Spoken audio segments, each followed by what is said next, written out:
చిన్నారులు, ఈరోజు మరో కథ. భీష్ముడు చెప్పిన పులి నక్క కథ.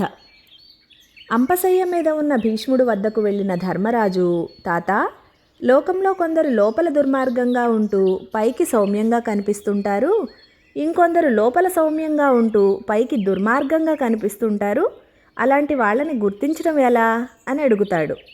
అందుకు సమాధానంగా భీష్ముడు, ధర్మరాజా, నువ్వు అడిగిన సందేహానికి నేను ఒక పులి నక్క కథ చెప్తాను అంటూ కథ మొదలు పెడతాడు. ఒకప్పుడు మణిక అనే నగరాన్ని మాణిక్యుడు అనే రాజు పరిపాలించేవాడు. ఆ రాజు బ్రతికినన్నాళ్ళు చాలా క్రూరమైన పనులు చేసి మరణించడం వల్ల తర్వాత జన్మలో ఒక నక్కగా జన్మించాడు. పూర్వజన్మ జ్ఞానం ఉండడం వల్ల ఈ జన్మలో అయినా మంచిగా బ్రతుకుదామని నిర్ణయించుకుని అహింసా వ్రతం చేస్తూ ఆకులు అలమలు తింటూ ఉంటుంది ఆ నక్క.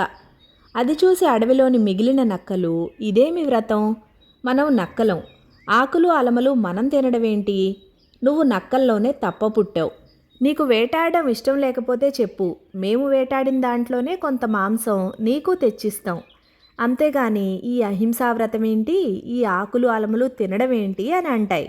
పూర్వజన్మ జ్ఞానం కలిగిన నక్క, నేను తప్ప పుట్టడం కాదు, తప్పనిసరిగా నక్కగానే పుట్టాను, కానీ నాకు ఈ ఆకులు అలమలు చాలు, నేను జపం చేసుకునే వేళయింది, మీరు వెళ్ళండి అని చెప్పి మిగిలిన నక్కలను పంపేస్తుంది.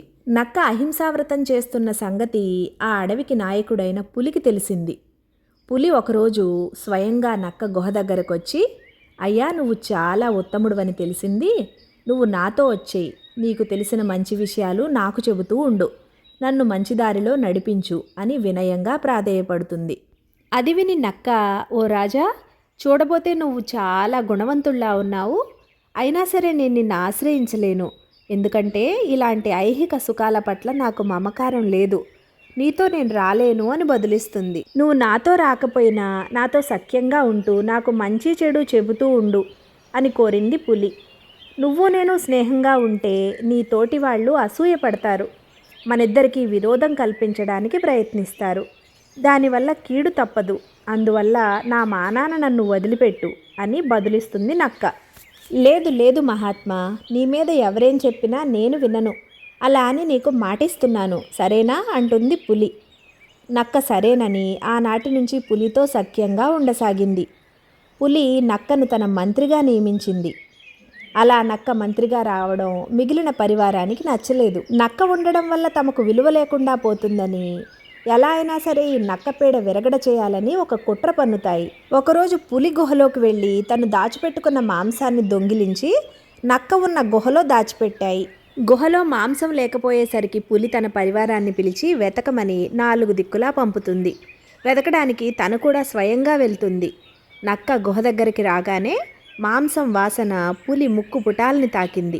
లోపలికి వెళ్ళి చూస్తే తాను దాచిపెట్టుకున్న మాంసమే అక్కడ కనిపించింది. ఎంత మోసం, పళ్ళు పటపటా కొరికింది పులి. ఈలోగా మిగిలిన పరివారమంతా అక్కడికి వచ్చి, మహారాజా, మీరు స్వయంగా గుర్తించారు కాబట్టి సరిపోయింది, లేకుంటే నక్కేమిటి, అహింసా వ్రతమేమిటి, మీ ఆజ్ఞకు భయపడి ఊరుకున్నామే కానీ దీని సంగతి ఇదివరకే మాకు తెలుసు అన్నాయి. వెళ్ళండి, వెళ్ళి ఆ నక్కను బంధించి వధించండి అని ఆజ్ఞాపించింది పులి. ఇంతలో పులి తల్లి అక్కడికి వచ్చింది. ఆగు, వివేకం లేకుండా ఏం చేస్తున్నావు, చుట్టూ ఉన్నవారంతా చెప్పేది తలకెక్కించుకునేవాడు రాజుగా ఉండడానికి తగడు, అధికులను చూసి హీనులు అసూయ పడతారు, ఇలాంటి వాళ్ల వల్లనే ఒకప్పుడు ధర్మం అధర్మంగా కనిపిస్తుంది, అధర్మం ధర్మంగా కనిపిస్తుంది, రాజు దగ్గర సమర్థుడైన మంత్రి ఉంటే తమ ఆటలు సాగవని దుష్టులైన భృత్యులు నాటకాలాడతారు, అలాంటి వాళ్లను ఓ కంట కనిపెట్టి ఉండాలి అని హితబోధ చేసింది. పులి తన పరివారం చేసిన మోసాన్ని గ్రహించి వెంటనే నక్కను పిలిచి, మహాత్మా, నా వల్ల పొరపాటు జరిగిపోయింది, నన్ను మన్నించు, దుర్మార్గులైన నా పరివారాన్ని దండిస్తాను అని వేడుకుంది పులి.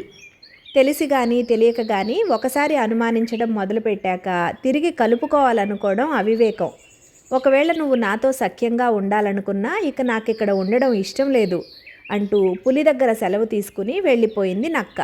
తర్వాత నిరాహార దీక్షతో శరీరం విడిచి సద్గతి పొందింది నక్క.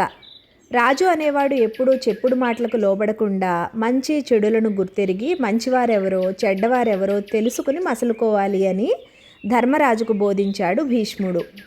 బాగుంది కదా. మరో కథ మళ్ళీ గురువారం విందాం. Thank you.